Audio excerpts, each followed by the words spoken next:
Search कीजिए मेरा channel सनातन ज्ञान मंथन और सब्सक्राइब बटन और नोटिफिकेशन बेल को ऑन करना ना भूलें। इससे आपको हमारे चैनल से जुड़े सभी नए अपडेट मिलते रहेंगे। नमस्कार दोस्तों, आप सभी का हार्दिक स्वागत है आपके अपने YouTube चैनल सनातन ज्ञान मंथन में। आशा करती हूँ आप सभी अपने अपने घरों में कुशल व स्वस्थ होंगे।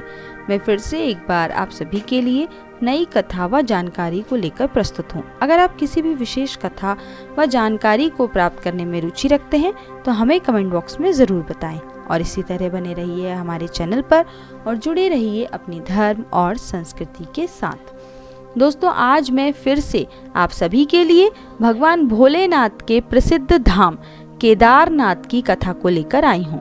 आज हम जानेंगे भगवान केदारेश्वर की महिमा को। और ऐसा भी कहा जाता है कि इंद्र देव नित्य आते हैं वहाँ शिव पूजन को।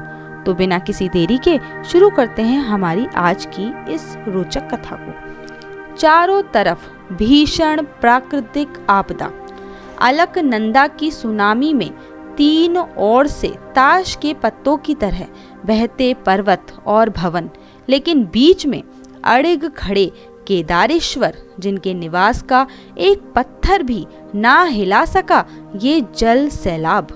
देवता, असुर और मनुष्य सभी भगवान शिव की पूजा करते हैं, अतः सारी त्रिलोकी शिव से व्याप्त है।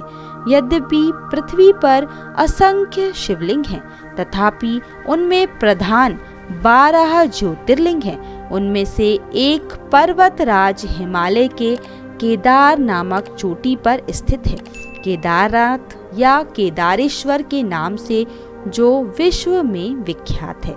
भगवान शिव संपूर्ण संसार के कल्याण की कामना से युग युग में हिमालय के केदार क्षेत्र में केदारनाथ के रूप में पृथ्वी पर स्थित हैं। यहाँ भगवान शिव का नित्य सानिध्य माना जाता है। भगवान विष्णु के अवतार नर नारायण ने बद्रिकाश्रम में तप किया। वह नित्य पार्थिव शिवलिंग की पूजा करते थे और भगवान शिव नित्य ही उस लिंग में आते थे। एक दिन भगवान शिव ने प्रकट होकर उनसे वर मांगने को कहा। नर नारायण ने कहा, भगवान, यदि आप प्रसन्न हैं तो आप अपने स्वरूप से यहीं प्रतिष्ठित हो जाइए और भक्तों के दुखों को दूर करते रहिए। तब से भगवान शंकर ज्योतिर्लिंग के रूप में वहां प्रतिष्ठित हो गए। सत्य युग में उपमन्यु जी ने यहीं भगवान शंकर की आराधना की थी। द्वापर में पांडवों ने यहाँ तपस्या कर दुखों से मुक्ति पाई थी।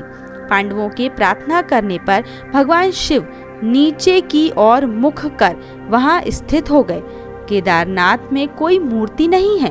5 मुखों से युक्त बहुत बड़ा तिकोना पर्वत खंड अर्थात शिला है।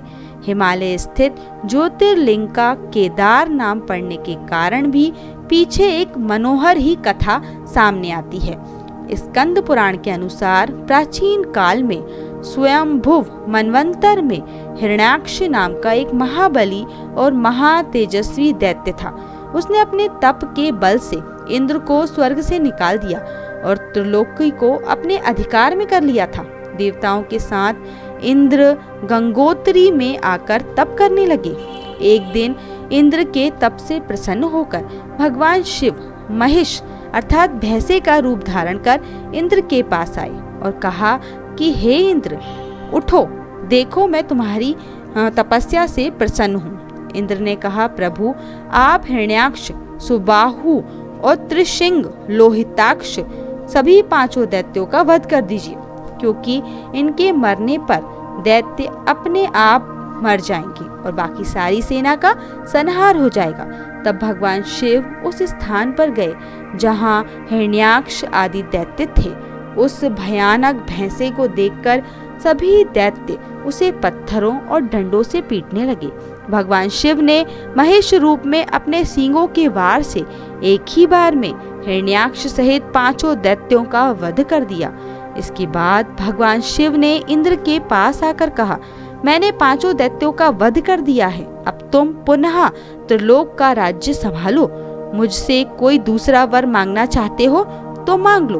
इंद्र ने कहा, प्रभु आप तो लोक की रक्षा करते हैं, कल्याण और धर्म स्थापना के लिए इसी रूप में यहाँ पे निवास कीजिए। भगवान केदारेश्वर के दर्शन और वहाँ का जल पीने से इंसान का पुनर्जन्म नहीं होता। भगवान शिव ने कहा, यह रूप तो मैंने दैत्यों के वध के लिए रखा था, लेकिन तुम्हारी इच्छा के अनुसार अब मैं इसी रूप में यहाँ पे निवास करूंगा। ऐसा कहकर भगवान शिव ने एक सुंदर कुंड प्रकट किया जो दूध के समान स्वच्छ जल से भरा हुआ था। भगवान शिव बोले, जो कोई भी मेरा दर्शन करके इस कुंड का दर्शन करेगा तथा दाएं बाएं दोनों हाथों की अंजलि से 3 बार इस कुंड का जल पिएगा, वह 3 कुल के पितरों को तार देगा। बाएं हाथ से जल पीकर मातृपक्ष का, दाएं हाथ से जल ग्रहण करके पितृपक्ष का, दोनों हाथों से जल पीकर अपने आप का उद्धार करेगा। महेश रूपधारी भगवान शंकर के विभिन्न अंग 5 स्थानों में प्रतिष्ठित हुए जो पंच केदार नाम से जाने जाते हैं। इंद्र ने कहा, भगवान मैं प्रतिदिन स्वर्ग से यहाँ आकर आपकी पूजा करूंगा और इस कुंड का जल भी पीऊंगा। आपने महेश के रूप में यहाँ आकर दारयामी बनाया, इसलिए आप केदार नाम से प्रसिद्ध होंगे। भगवान शिव बोले, यदि तुम ऐसा करोगे तो तुम्हें दैत्यों का भय नहीं रहेगा और तुम्हारा शरीर अत्यंत तेज युक्त हो जाएगा। केदारनाथ जहाँ आज भी इंद्र नित्य शिव पूजा के लिए आते हैं। इंद्र ने भगवान केदारेश्वर के लिए एक सुंदर मंदिर का निर्माण कराया और स्वर्ग लोक को चले गए। तब से प्रतिदिन नियम पूर्वक आकर वह भगवान शिव की पूजा अर्चना करते हैं और उस कुंड का 3 बार जल ग्रहण कर स्वर्ग लोक की ओर लौट जाते हैं। एक दिन जब इंद्र पूजा के लिए आए तो उन्होंने देखा सारा गिरी शिखर, भगवान का विग्रह, मंदिर, कुंड सब बर्फ से ढका हुआ है। तब वे अत्यंत दुखी होकर भगवान के विग्रह की दिशा को नमस्कार कर इंद्रलोक को लौट गए। इस प्रकार 4 महीने तक वह प्रतिदिन आते और शिवजी को ना देखकर उस दिशा को प्रणाम करके वापस लौट जाते। जब गर्मी का मौसम आया तब उन्होंने भगवान केदारेश्वर के विग्रह का दर्शन हुआ। उन्होंने बड़े समारोह पूर्वक गाजे बाजे के साथ पूजा की। भगवान शिव ने फिर प्रसन्न होकर इंद्र से वर मांगने को कहा। इंद्र ने कहा, प्रभु यह पर्वत चैत्र मास से लेकर 8 मास तक बड़ा मनोरम रहता है।